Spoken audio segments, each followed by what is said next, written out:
વલસાડની civil હોસ્પિટલમાં 28 વર્ષીય યુવકનું મોત થતાં થયો હોબાળો।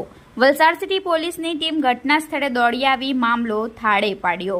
સમગ્ર ઘટનાની મળતી માહિતી મુજબ વલસાડના ધોબીતળાવ વિસ્તારમાં પશ્ચિમ પાળ ખાતે રહેતા 28 વર્ષીય પરેશભાઈ વિજયભાઈ પટેલને વલસાડની સિવિલ હોસ્પિટલમાં જનરલ વોર્ડમાં એડમિટ કરવામાં આવ્યો હતો, જ્યાં તેને સાંજના સમયે તબિયત લથડતા ડોક્ટરો દ્વારા એક ઇન્જેક્શન આપવામાં આવ્યું હતું। ત્યારબાદ તેની તબિયત વધુ લથડતા તેને આઈસીયુ વોર્ડમાં શિફ્ટ કરવામાં આવ્યો હતો, જ્યાં સારવાર દરમિયાન તેનું મોત નીપજતા પરિવાર દ્વારા ડોક્ટરોએ ઇન્જેક્શન આપ્યું હોય અને ત્યારબાદ તેનું મોત થયું હોવાના આક્ષેપો કરાયા હતા અને આઈસીયુ વોર્ડ પાસે હોબાળો મચાવ્યો હતો। જો કે ઘટનાની જાણ વલસાડ સિટી પોલીસની ટીમને થતાં તાત્કાલિક ઘટના સ્થળે દોડી આવી હતી અને મામલો થાળે પાડવા ચુસ્ત પોલીસ બંદોબસ્ત વલસાડ સિવિલ હોસ્પિટલના ગેટ ઉપર ગોઠવી દેવામાં આવ્યો હતો। વલસાડની સિવિલ હોસ્પિટલ ખાતે DYSP AK Verma, Valsad city PI DD Parmar, rural PI BD જીત્યા સહિત મોટી સંખ્યામાં પોલીસ કાફલો સિવિલ હોસ્પિટલ ખાતે તૈનાત કરવામાં આવ્યો હતો। પ્રવીણા યોગેશ પટેલ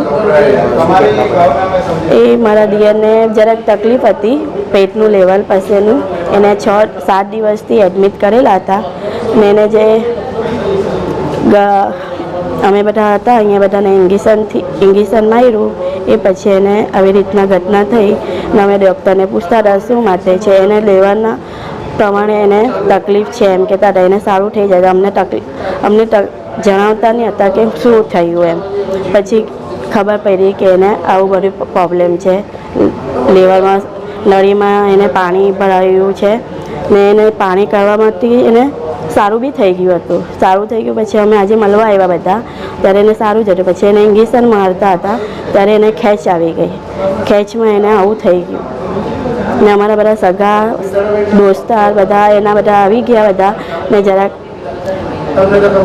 હાટું પાટું કર્યું એ લોકો કે બધાએ ડિપ્રેશનમાં બધા જતી રહેલા હતા, એટલે બધું